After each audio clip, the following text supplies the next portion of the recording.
Hello, welcome to our Saturday night mystery movie, and there's something tonight for everybody who loves mystery. There's black humour, certainly.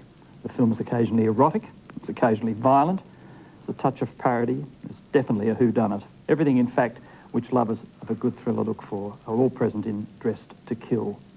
Now, this was a story written and directed by this man, Brian De Palma, whose screen successes had foundered lately with such movies as Casualties of War and The Bonfire of the Vanities, but who in the 70s, in films such as Sisters, Obsession, Carrie, this film tonight, Dressed to Kill, created some memorable shockers. The director he admired and often emulated in these films was Alfred Hitchcock, and certainly in Dressed to Kill you'll notice that reference often. The film's construction is borrowed from Psycho, and its museum sequence certainly will remind you of scenes in Vertigo, to name just two influences. But to these borrowings, he added his own particular brand of tension and style, and sometimes black humour. It's the sort of humour, as a matter of fact, that can make you feel uncomfortable as you laugh.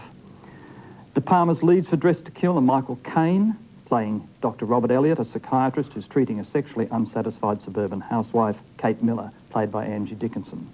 Nancy Allen plays Liz Blake, the hooker who finds herself unexpectedly involved in a gruesome murder and in true Hitchcock fashion is suspected of being more involved than she is. Young Keith Gordon plays Peter Miller, Angie's son in the movie, and Dennis Franz is the detective. The spooky music comes from the pen of Pino Donaggio, who worked with De Palma around this period, and the camera work from Rolf Bode.